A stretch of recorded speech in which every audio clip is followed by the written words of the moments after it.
말씀과 찬양이 흘러넘치는 극동방송입니다.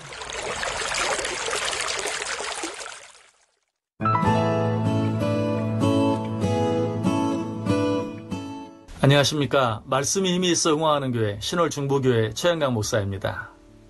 맹자가 한 말 가운데 모든 일은 우물을 파는 것과 같아서 비록 9길을 팠다고 하더라도 물이 나오는 데까지 미치지 못한다면 우물을 포기함과 같다는 말이 있습니다. 우리가 드리는 기도도 마찬가지입니다. 제 아무리 열심히 기도했다 할지라도 혹은 제 아무리 오래 기도했다 할지라도 그 기도가 응답될 때까지 기도하지 못했다면 그것은 기도하지 않은 것과 같습니다. 그러므로 기도하는 자들은 그 기도가 응답될 때까지 기도할 수 있어야 합니다. 그러기 위해서는 우리가 기도할 때 우리 인간의 시계를 보며 기도할 것이 아니라 하나님의 시계를 보며 기도할 수 있어야 합니다. 하나님의 시계는 어떤 시계입니까? 하나님의 시계는 하루가 1000년 같고 1000년이 하루 같은 그런 시계입니다. 이런 재미있는 이야기가 있습니다. 어떤 그리스도인 사업가가 열심히 기도하면서 사업을 하는데도 영 사업이 풀리지 않았습니다. 그래서 그는 하나님께 이렇게 기도했어요. 하나님, 당신에게는 1000년도 하루와 같지 않습니까? 그랬더니 하나님께서 나는 영원한 존재이니 내가 한 말이 맞다라고 말씀하시더랍니다. 그래서 이 사업가가 다시 되물었습니다. 그러면 하나님께는 1000만 원도 1원이나 다름이 없겠네요. 그러자 하나님께서 다시 그 말도 맞다 라고 말씀하셨습니다. 그러자 이 사업가가 뭐라고 말한지 아세요? 그렇다면 하나님, 제가 지금 사업 자금 때문에 너무 어려운데 제게 1원만 주십시오. 그랬더니 하나님께서 다시 뭐라고 말씀하셨는지 아세요? 내가 원한다면 줄 테니 하루만 기다려라. 하나님께는 1000년이 하루 같고 하루가 1000년 같으니 그 하루가 1년이 될지 10년이 될지 아니 100년이 될지 1000년이 될지 우리는 알 수 없는 것입니다. 그러므로 1000년이 하루 같고 하루가 1000년 같은 하나님께 기도하는 자들은 마땅히 기다릴 수 있어야 합니다. 시편 37편 7절이 말합니다. 여호와 앞에 잠잠하고 참고 기다리라. 기다릴 때 언제까지 기다려야 합니까? 끝까지 기다려야 합니다. 또 한 가지 의미 있는 이야기가 있습니다. 이 이야기는 미국 캘리포니아에서 실제로 있었던 이야기입니다. 한 농부가 어떤 밭에 기름이 매장되어 있다는 사실을 알고 그 밭을 비싼 값에 샀습니다. 그리고 그 밭을 파기 시작했습니다. 그런데 2년이나 팠는데도 기름이 나오지 않았습니다. 실망한 이 농부는 그 밭을 헐값에 다른 사람에게 팔아버리고 말았습니다.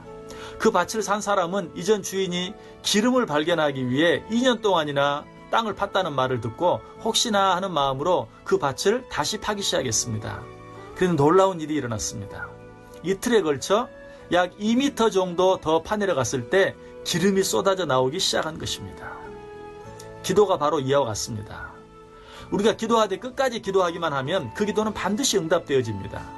내가 드린 기도가 지금 바로 내 앞에서 응답되어지지 않았다고 해서 그 기도가 거절된 것이 아닙니다.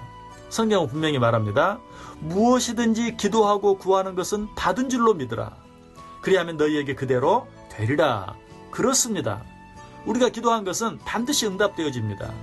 그 기도가 내 생전에 응답되어지지 않는다면 내가 죽은 후에라도 반드시 응답되어집니다. 기도의 성자라고 불리는 조지 뮬러는 자기 평생을 통하여 구체적으로 기도 응답을 받았다고 생생하게 기억할 수 있는 사건만 해도 무려 5만 가지나 된다고 합니다. 그런데 그 기도 가운데 그가 가장 시간을 많이 들여서 한 기도 제목이 있었습니다. 그것은 자기가 어렸을 때부터 같이 삶을 나누었던 5 친구의 구원 문제였습니다. 뮬러는 5명의 친구들을 위해 오랜 시간 동안 계속해서 기도했습니다.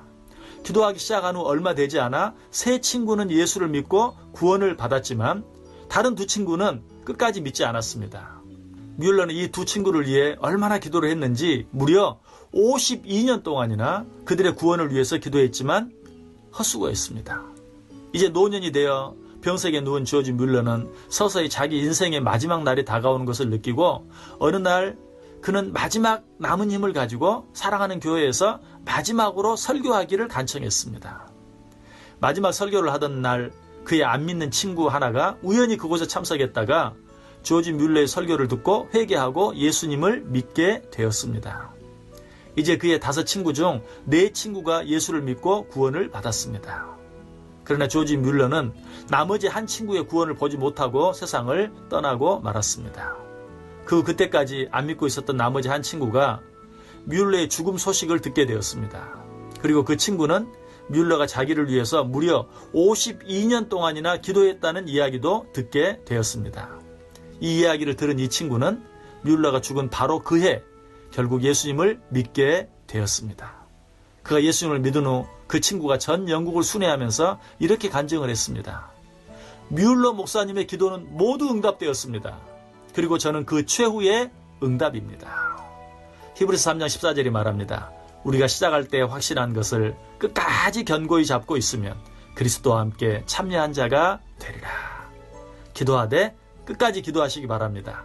중도에 포기하거나 낙심하지 아니하고 끝까지 기도하기만 하면 그 기도는 반드시 응답되어집니다. 지금까지 말씀이 힘이 있어 흥황하는 교회 신홀중부교회 최영강 목사였습니다. 감사합니다.